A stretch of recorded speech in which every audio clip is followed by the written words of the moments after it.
That was like a long time ago. 85 years ago. It was last century.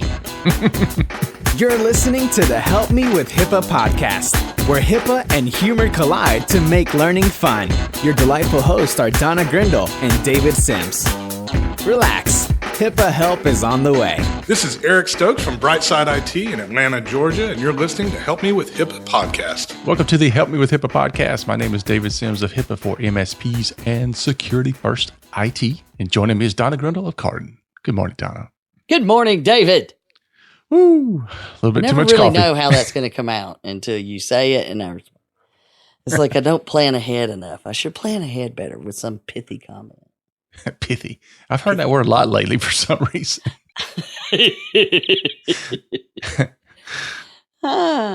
So never know. How are you? I'm doing good. Getting all ready for the boot camp, working out, doing my push-ups. Well, personally, I think we should remind everybody that this comes out on October 4th.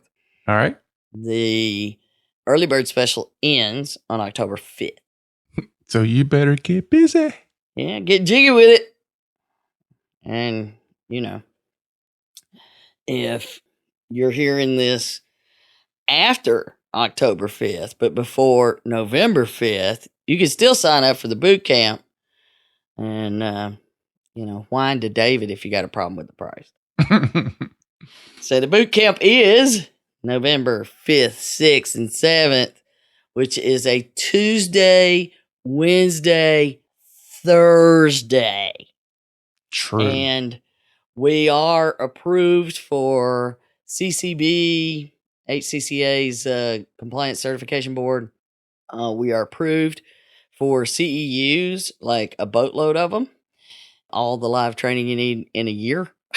Wow. And we are also approved that we will have one of the OCR investigators from the regional office here in the ATL that will be joining us on Thursday afternoon for Q&A.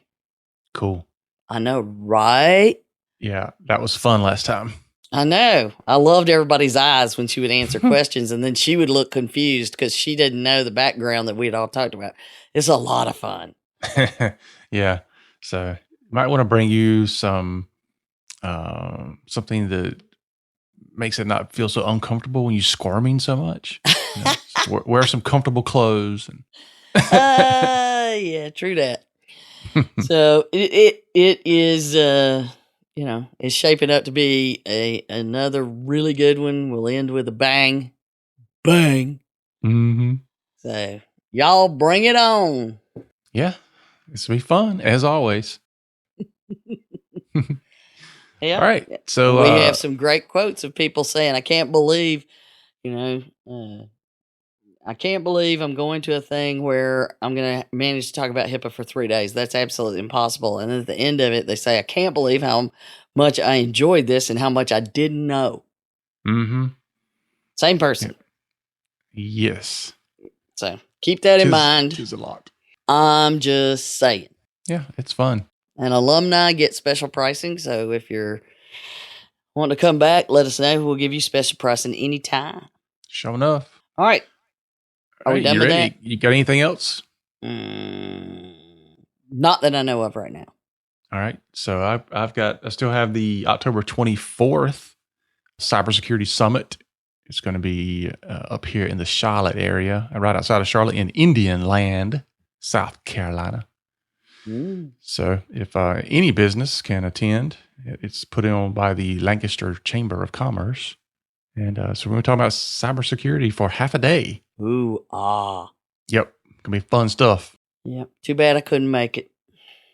Yeah. I would be having some fun with David up there. Yeah. Alrighty then. So yeah, We'll we've got next year. stuff. Yeah. I'm signing up for stuff next year, but it's so far out at this point. I can't believe this year's almost over. Mm-hmm. Going We're quick. finna hit 2020. Seems like just yesterday we were screaming, Y2K! Yeah, 2020. Well, the year it all turns clear. hopefully. I'm planning on 2020 being my year. I am. I think I've earned it. Your year, huh? Yeah, it is. It's going to be my year. You know, It's just going to be, So what defines your year? where every time I turn around, there's not some major crap happening that, destroys me emotionally, physically, or mentally, or all of the above. No surgeries, no, family drama or any of those things. Drama, trauma, all of the above. Right. Yeah, that'll be Just difficult. do my work, people pay their bills, and, that's On it. time. Yeah, that's it. That's it. All That's what right. I'm looking for. Well, cool. Well, All so right. in today's episode, we're going to be talking about some of that. Indeed. We're Being going to on talk time. about, we're going to talk about the first patient access settlement, which has finally come through. We heard from Severino, who mentioned that they would be putting an emphasis on this issue. So now we have it, and we're going to look into all the fun stuff that came out of that, which is quite interesting. Yeah, to say the least. Yeah, because when I'm reading it, I'm like, yeah, blah, blah, blah. And then I'm like, whoa, Mhm. whoa. Yeah. So for those of you who are listening and you're like, patient access settlement, that doesn't have anything to do with me, you might want to hang in there. Yeah, because there's some pretty interesting stuff in here. Yep. Well, before we dive into that, let's hear a word from our sponsor. 2/3 of small businesses that experience a cybersecurity breach end up closing their doors within 6 months. Cyber criminals are targeting your practice and coming after your most sensitive data. Visit us online and schedule a time to talk about what you can do to protect yourself, your patients, and your practice. Our website is securityfirstit.com. That's securityfirstit.com. Does your business work with medical practices? As a medical practice business associate, do you realize that if you have access to patient information, you have to follow the same HIPAA rules as your client? Call Carden today at 678-292-5001 so they can assess your privacy and security practices to help ensure you are protected and prepared. Visit cardenhq.com to learn more. All right, Donna, so let's get into the patient access settlement. Tell us what had happened. So, first of all, it's easier if we look at the timeline and then we talk about the settlement. Because, of course, as always, the headline is $85,000 for a single patient medical record issue. So we're not looking at, it's one patient. So imagine if you had a whole bunch of these. And I'm curious, about this in a lot of ways. But the net of it is, as always, the corrective action plan, or CAP, is the one where we learn everything. But first, let's look at the timeline. And this, just remember, it's about patient care. So here we go. A patient at Bayfront Health, St. Petersburg, asked for medical records relating to a fetal heart monitor procedure they had done. And they asked for the records on October 18th, 2017. They were told the records don't exist. So, got a problem right there. Because, eventually the patient retained counsel. And counsel then requested the records on January 2nd, 2018. No response. The attorney requested the records again for the third time on behalf of the patient. Will you send this patient their medical records on February 12th? Finally, in March, they send them an incomplete set of records. So first of all, the records don't exist. Then they send them an incomplete set. So now let's review. Now they somewhat exist. Yeah, our bad. They did exist, but we couldn't find them. I don't know.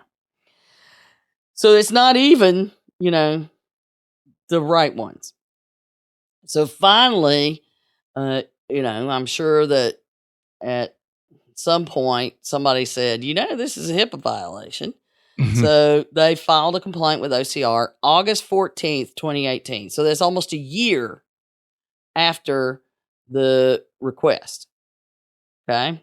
Mhm. Finally, on August 23rd, 2018, Bayfront supplies a complete set of records to the patient's counsel, not to the patient, who everybody had been asking for it to go to the patient. Everything else had gone to the patient. Now they're like, to the lawyer. Yeah. And eventually the patient got the information from the attorney, of course, because then now you've got it in an unsecured format. Like that's a whole nother complicated issue that they didn't seem to really dig deep in. But they still didn't give it to the patient. Let me just say, they technically did not do what they had been asked to do in writing by the patient. On February 7th, 2019, they finally did send a complete set of records to the patient who had requested them in October 2018. Yeah, that's not really a reasonable time frame. It's a week after OCR gets the complaint, miraculously, this complete set of records is available and sent. So did they make up the records? Which I don't even want to go down that rabbit hole. Yeah, that's kind of like the can you give us an instant response plan or a assessment past, in the past, sign off on this that happened a year ago. Can you do an SRA for 2012, please? Yeah. Will you date it 2012? So will you give me any kind of fetal heart monitor? Just pull one. But when you look at it, it technically is 477 days between the time the patient asked for the medical records and got them. Mm-hmm. Really? Wow. Okay, so HIPAA says you got 30 days to fulfill the request, and you can request in writing, let the patient know you need an additional 30 days, but one time you can ask for an additional 30 days. That's it. So where's the disconnect here? Where there's so many things that are a problem. The length of time it took, the fact that supposedly the records didn't exist, then only part of the records exist, not the whole records. And then, it's like you feel like you're watching an episode of Lucy. And with it all, we've got the chocolate one. You know what I'm talking about? Oh yeah. I know exactly what you're talking about. Oh yeah, we're good. Oh crap, we're not. But there's, 50 episodes of Lucy that would apply here if you just imagine how many ways this was screwed up. And that, Lucy was done in humor. This was not funny. Mm-hmm. Because again, it's about patient care.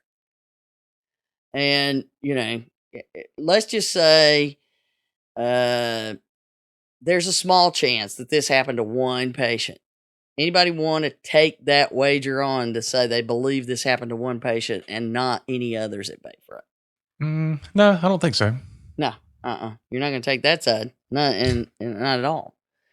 And so we've talked about this recently a lot because we knew this enforcement thing was going on, and it is our job to inform the public, or at least our listening public. I wasn't drinking in public. I was drinking in a bar. Anyway, they threw me into public. I love that line. All right. So people have a bad day, but when we work in a business that requires customer service beginning to end, because again, if your job is to care for somebody, and I know every customer is not going to be a great customer, but the bottom line is that's what we're in the business of doing. And if there is truly somebody that we cannot do what they're asking us to do under the law, then let legal people deal with that. Mm-hmm. But there's clearly nothing wrong here, at least from anything that they've supplied in this. Now, another little tidbit is Bayfront seems to be, and all of these who owns who gets complicated. Right. But Health Management Associates from Naples, which I will say, full disclosure, at one time I was doing programming work down there. But that's when they had clinics that they were using to feed into the hospitals, and they owned clinics. And so our medical practice software they were using. And so I actually did go to the offices down there. That was like a long time ago. 85 years ago. It was last century. When you think I've been in business for myself 20 years, so I'm just saying. But anyway, I can tell you it was like 1995, September 25th, 1995, because I was there when my nephew was born. I was wondering how in the world you knew that exact date. Yeah, I know, right? Yep, there you go. And happy birthday, But anyway, that company got in a whole bunch of trouble for billing fraud. Now, they were later purchased by Community Health Systems, and now I'm not sure who owns who anymore. But that billing fraud thing, they were hit by the Justice Department, and between civil lawsuits in the Justice Department, they were paying out $500 million or more. So $85,000, they're like, stroke them a check quick, or they ask for more. Yeah. Which reminds me of, the conversation that a panelist who was from the financial world mentioned when everybody's complaining about these corrective action plans and these huge $1 million settlements. And they ask him what he thinks. And he's like, wow, we would be excited if that was all we got, because in our world, you're on an 8-year corrective action plan and, $20-30 million, you're not paying $1 million and a 2-year corrective action plan. We would love to have that. And everybody kind of shut up at that point. Well, we'll just move on to the next topic. It's all relative. Yeah, I know. So I'm sure they took it the same way. To them, when you're paying out $500 million in settlements, a few years back, and now you get an opportunity to pay 85 in a 1-year corrective action plan, you're like, I'm in. Yeah. So, but, that's where most people end with the story. You know what I'm saying? Mm-hmm. But we know where the story is. The story's behind the story. The story is in the cap.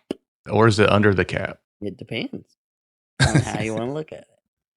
So their 1-year corrective action plan, it had a lot, because when this legal stuff, you have to read the wording. Exactly the wording. Mm-hmm. They're not going to tell you a lot of stuff. So you pay attention to the way it's stated and what's referenced. And that's where you get the skinny of what's really going on behind the scenes. Or at least you can infer it. Yes. Not assume, but infer.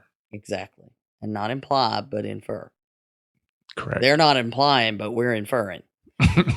There is your confusing vocabulary lesson for the day. Okay. So here's the first element that was listed in their corrective action plan. Bayfront shall develop, maintain, and revise as necessary its written access policies and procedures to comply with federal standards that govern the privacy of individually identifiable health information. Okay. So they're no saying policies and procedures. Their policies and procedures shall address, but not be limited to, the covered conduct, that we're talking about here. So patient right of access. So not be limited. So they're saying you should have policies and procedures about the entire privacy rule. Do you? Mm-hmm. So that I found somewhat interesting. That in itself. And of course, then it also did the 60 days. You give us 30 days and then 60 days, and it goes back and forth. So the policies and procedures that they do gets approved by OCR.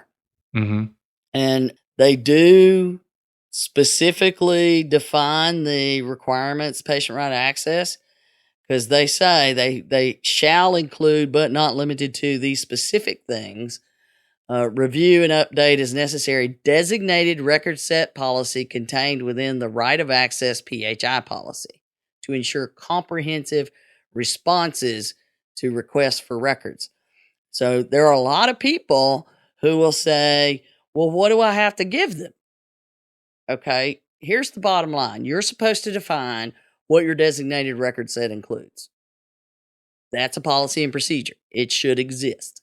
Mm-hmm. So when you define what your designated record set includes, what you consider a medical record, and that will apply legally across the board in a lot of ways. This is what we consider a medical record. Then everything that you consider a medical record goes to the patient, except for those exclusions that we talked about before. Mm-hmm. And other people are like, well, when somebody sends me all this stuff I don't want, I'm like, shred it. You ask for one lab report, they send you the whole chart. Keep the lab report. Get rid of everything else because you didn't ask for it. But if you asked for it and you got it and you used it to make medical decisions, whether you decided to do nothing based on it or do something based on it, it needs to go into your designated record set. If you used it to make decisions. Now, that's the tricky part because some people are now saying you can't include my records in a medical record request. So at some point, OCR is going to have to come out and deal with that one. But the bottom line is, when they talked about it, at some point, they probably made the argument that the fetal heart monitor report wasn't part of the medical record. So that's why they were told that it didn't exist. And that's why they weren't given it when they were given a partial record. That's my guess. What do you think? Okay. Yeah, it makes sense. Yeah. Well, because we know how they work but don't work. So either or it could be both. They considered it not part of the medical record, and that's why they said it didn't exist, and then sent the partial is what I think happened. Then they throw in this little twist, and this is where things get interesting. From this point forward, it's a little tricky. Protocols for training all Bayfront's workforce members and business associates that are involved in receiving or fulfilling access requests is necessary and appropriate to ensure compliance with the policies and procedures that they've created. And business associates complying with your policies and procedures. How many business associates look at your policies and procedures? I'm going to go with a big fat 0.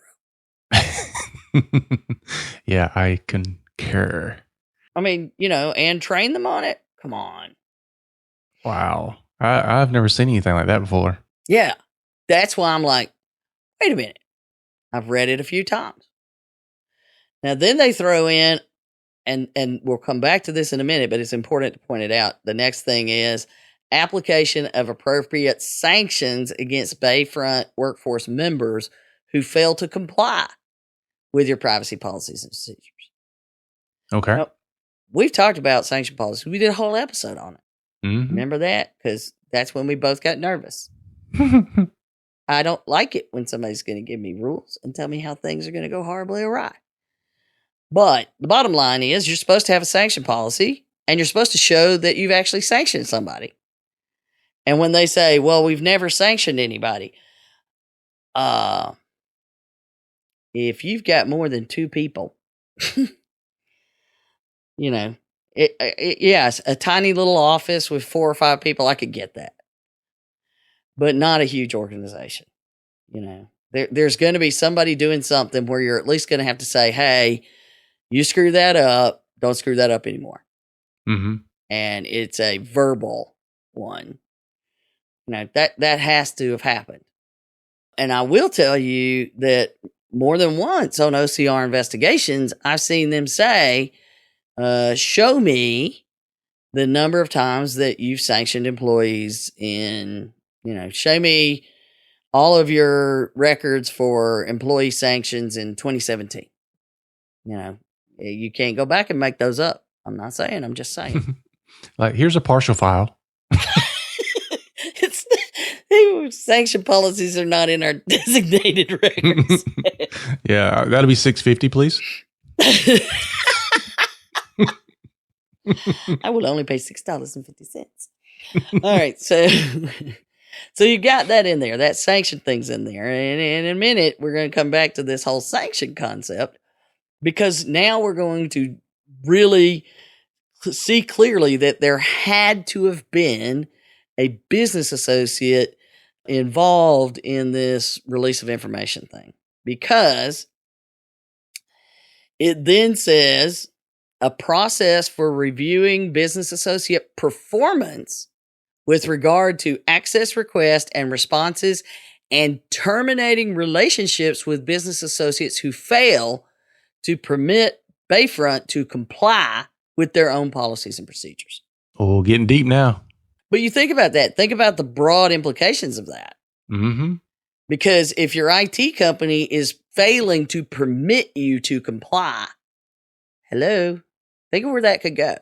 Mm-hmm. You want to think about it very hard? No. Yeah, that's something to think about, with a cocktail. Because that could have broad implications beyond the release of information companies. And I will say that that's a whole industry of its own, that they're struggling with all of these new requirements anyway. And that was one of the things that OCR pointed out is, we're telling you you're required to charge costs, blah, blah, blah. And no, we can't make these release of information companies charge you just cost. So you got to figure that out. Mm-hmm. Well, what if your policies and procedures say that, and now you're required to follow our policies and procedures, or we terminate our relationship? Yeah, I'm seeing business associates starting to charge more money. Yeah. Well, and here's the thing. In that particular case, that won't help, because if they're going to charge more money, I can't use you. I know. It's going to be a catch 2020 for sure. 2020. You like that? Yeah. And that to note that they are supposed to review their performance with regard to access requests and responses and terminate the relationship if they're not doing it. And they have to have procedures for doing all of that.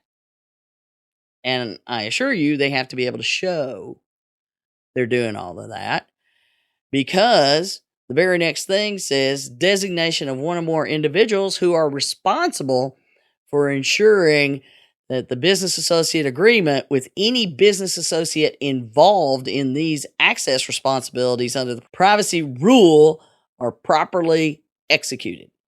So not only did we have a business associate that may have been going around its own and we didn't seem to pay attention, or we didn't even have our own policies and procedures to make it happen, but we didn't have proper BAAs in place.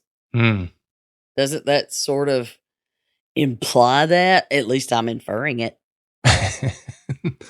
Yeah, I think it's there.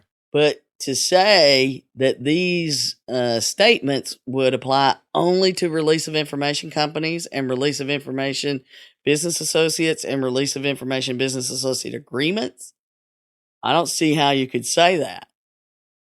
This is other, your transcription companies, your, all of that. Somebody has to make sure, somebody is designated to make sure your business associates are following the rules and meeting your compliance obligations. Wow. Now, and I'm not saying, we say vet the BAs, and you definitely should vet them. But that's, following the security rule and all of that kind of stuff, that's their obligation, because it is separate obligations. However, whatever you're outsourcing to them to do, they're taking your obligation. And if your obligation means you're supposed to do something for your patient and you're outsourcing it to them to provide that to the patient, then you should be monitoring and making sure they're doing it. TikTok. Yeah. I mean, I just think that that's something I'm going to keep an eye on to see where that applies, how that's interpreted, because when they do these, it's like we always say, these corrective action plans and settlements, it's like, there you go. That's what you're supposed to do. Yeah, I can see this being brought up on day 3 of the boot camp. You think? Yeah. Yeah, I'm going to ask that question. All right, and then if that wasn't enough about BAs, This one I found even more interesting.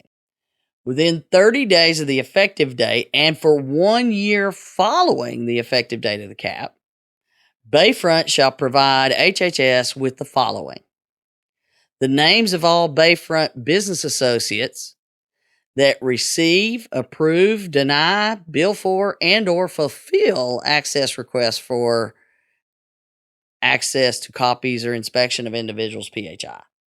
So you're going to give me a list of any business associate that has anything to do and copies of the business associate agreements that you maintain with those business associates. So clearly there must have been more than one involved. Yeah. Or maybe after this, they got a new one. But they're saying, you're going to give us 30 days, you're going to give us that whole list, and you're going to show us the business associate agreement. So, there's clearly a little something going on with BAAs in there. Oh, yeah. There's a lot of mention about business associates. Yeah. Well, and then this is the one that I have never seen before. I mean, I've seen a lot of discussions about having the right business associate agreement and all of those kind of things. But, the fact that they are clearly mentioning that the business associates must follow your policies.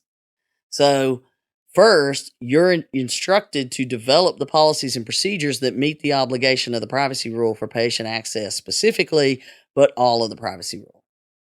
Right? Yep. That implies they don't have them. Or they're very limited or incorrect. So then you have to have them, and then you're supposed to make sure that your business associates are following your policies and procedures.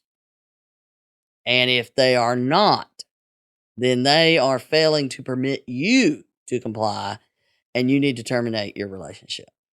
How many of you, we barely get people to understand that the IT company comes in, the IT company needs to know what's in your policy and procedure. If you don't know what's in their password procedure, how can you make sure that they're following it, David? You can't. It's impossible. What about their backups? You can't. Audits, patching, and a policy and procedure is we're outsourcing that to David. I don't know that that's going to fly based on what we've seen. Nope. So it makes me wonder about the spread to the security rule part of this. But again, then there's a whole section on training, which we expect to see. Mm-hmm. When you're required to do policies and procedures, there's always a training element that you've done these, we've approved them. You have to make sure they're distributed to all the staff and everybody's trained. That's normal. But then I noticed something. Bayfront shall provide HHS with training materials per section, telling them they have to do the training, for all members of the workforce and relevant business associates within 60 days of the approval of their policies and procedures. Say what? So does that mean that the business associates now have to take part in Bayfront's training, or that the business associates just have to provide their training material? Doesn't say. But they have to have the training materials that show that all members of the workforce and relevant business associates. So it doesn't talk about business associates workforce. So I'm not clear exactly what that means, and I'm sure, there's details behind the scenes on how that works. But the bottom line is, I've never had to make sure that a business associate trained on my policies and procedures. Right. Again, what else does this, spread to? Because technically, I'm a fan of the IT company saying, hey, this client has a different policy and procedure on such and such. We need to be aware of it. Or we participated in this. This is what we did, so that they see that they're part of it. And it's actually an awareness program for the IT staff. But there's a lot of BA stuff going on in there. And, the hospital probably said, we didn't do it. It was the BA, and they're separate and equally liable. And the BA said, bounces off of me and sticks to you. Yeah. Yeah. I mean, you do have to wonder, is there a business associate that's going to be part of this settlement? Not for Bayfront, but maybe they're going to go after them on a separate incident. But see, the thing is, if they didn't have, because the business associate may have clearly here argued, our business associate agreement didn't include anything specific to this, and we were never told that we had to do anything specific to this. So we followed our own policies and procedures, which, we're not required as a business associate to have privacy policies and procedures, which is where this rule is. Right. So the privacy policy and procedures of the covered entity would flow down basically to the business associates and how they do business with that specific covered entity. And technically, that's what the business associate agreements say, is that the privacy policies and requirements flow down, that you're outsourcing to them doing something that you're required to do that the privacy policy applies to. And that there shouldn't be separate privacy policies. That's why it's, been worded that way, because technically there shouldn't be. The commitment is made between the covered entity and the patient. It does make me wonder, though, that if Bayfront went to this business associate and said, I need a copy of this designated record set, did the business associate say, well, no, or we'll get to it at some point? I mean... Well, the way most of those are structured, it doesn't even go to the hospital. It just goes straight to the business associate, and the hospital doesn't even know what's going on. So I would advise anyone, and like I said, I answer questions as I can periodically on social media and stuff, and often I see questions about why can't I get my records from my doctor, and why can't the hospital give me blah blah blah. And at this point, I would say if you're having any problems getting your records, you file with them a privacy officer complaint. And their notice of privacy practices should explain exactly how you reach their privacy officer. Or you call up and you say, I want to talk to the privacy officer. And if they don't know anybody, then you say, clearly, I'm going to have some fun with you. I would like to talk to your HIPAA privacy officer. Who's in charge of compliance? I want to talk to your privacy officer. I'm allowed to do that under your notice of privacy practices. It says I can. And then you say, I'm not getting access to my records. And then it's absolutely that person's responsibility to make sure that the policies and procedures are being met. That's clear under HIPAA. So then they have to do something. They have to look into it. They have to ask questions. But my guess is every one of these requests just got passed on. No one was looking until they got a letter from OCR. Yeah. Because you can see everything started happening then. Yeah. Oh, here's the records. Less than 10 days. Boom. Everything good. See ya. So it never, my guess, even went to OCR until the business associate had screwed around with it for a while, which is another reason that they had the thing in there that you need to be monitoring them if you're going to outsource this. Yeah. So I'm curious to see, what other implications this may have in other areas, but I don't think it could be any more clear what they're expecting from covered entities, whether they're supplying the records themselves or outsourcing it to a business associate. Yep. Well, thank you for that drop of wisdom. Well, I'm just thinking about the covered entities, that I come into a lot of times, especially when it's a new client, and I'm asking those questions like, I need to see your policies and procedures about this, and this. And they're like, oh, we don't have those yet. Or here's our template that we have not filled in. Just to get something on the table. Yeah, I know. I'm struggling and fighting with them to get some of these things as well. So yeah. So it's the same old. But unlike the security ones and not doing the risk analysis and all of that, this one is an immediate impact on a patient. Immediate. Mm-hmm. And it's just not, the way that we're supposed to be doing this. And, it happens all the time that you forget there's a person at the end of the line. It's not just paperwork, it's a person.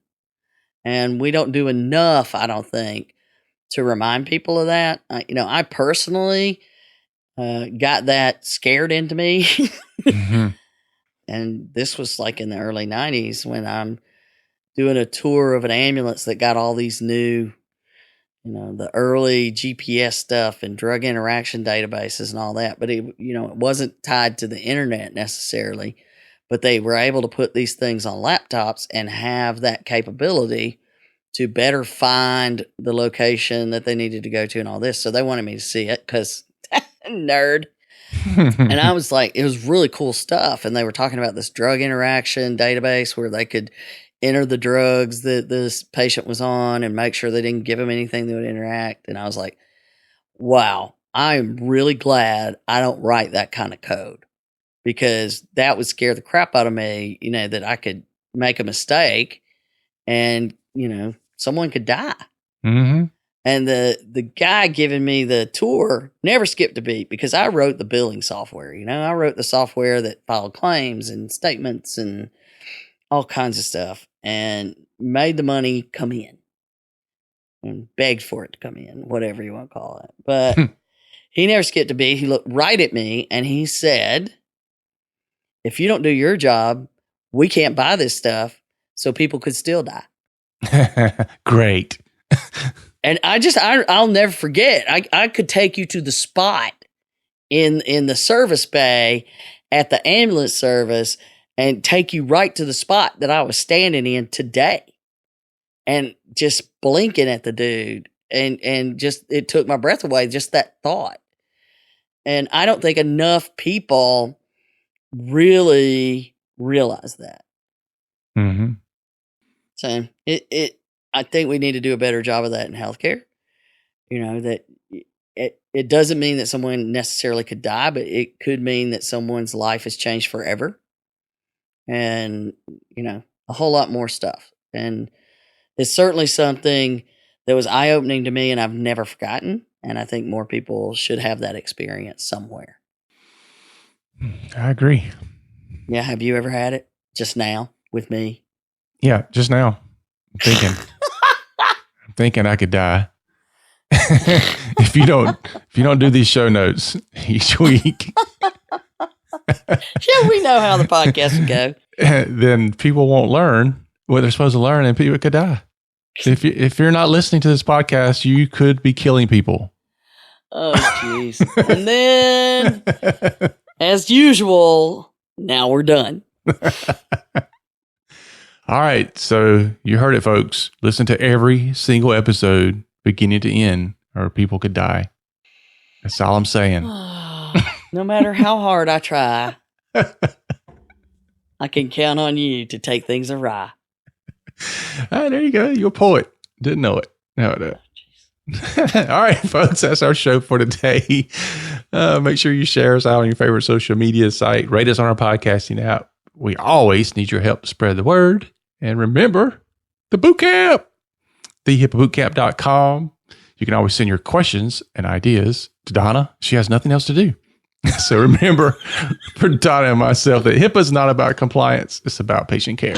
You've been listening to the Help Me with HIPAA podcast, hosted by Donna Grindle and David Sims. The show created to help you with HIPAA. For more information or to ask us a question, visit our website at helpmewithhipaa.com. Neither Donna Grindle or David Sims are attorneys, and they do not offer binding legal advice concerning regulatory compliance. The information in this podcast should not be relied upon or construed as legal advice in any way. Consult your attorney for legal advice concerning compliance with HIPAA regulations.